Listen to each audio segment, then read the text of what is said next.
তোমরা তো আর আমাকে আগের মতো সাপোর্ট করো না, না করো লাইক, না করো কমেন্ট। এখন হয়তো খারাপ সময় যাইতেছে, তো এখন যারা তোমরা আমার পাশে আছো তোমাদের সবাইকে জানাই ধন্যবাদ। আর আশা করি তোমরা এভাবে আমার পাশে থাকবা।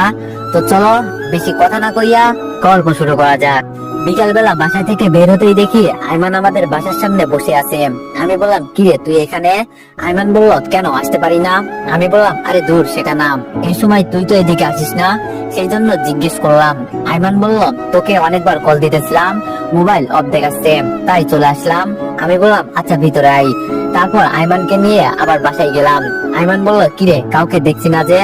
আমি বললাম, আব্বু আম্মু মামার বাসায় গেছে, আসতে রাত হবে। আইমান বললাম, আর তোর বউ? আমি বললাম, ওর বাপের বাড়িতে চলে গেছে। আইমান বলল, কেন? আমি বললাম, আমার সাথে ঝগড়া করে।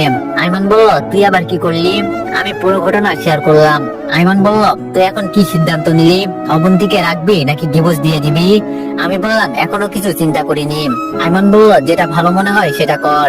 আমি বললাম, আরো কিছুক্ষণ আড্ডা দিয়ে আইমান চলে গেল। মাগরিবের পরে নামাজ পড়ে আর বাসায় আসিনি। ভাইয়ার কবরের কাছে গেলাম। কবরের পাশে বসে নিজেই নিজেই বলতে লাগলাম, ভাইয়া কেমন আছিস? তোর এই অকৃতজ্ঞ ভাই তোর বউকে সুখে রাখতে পারছে না, তুই আমাকে মাফ করে দিস ভাই। আমি কি করব বল? এত অল্প টাকায়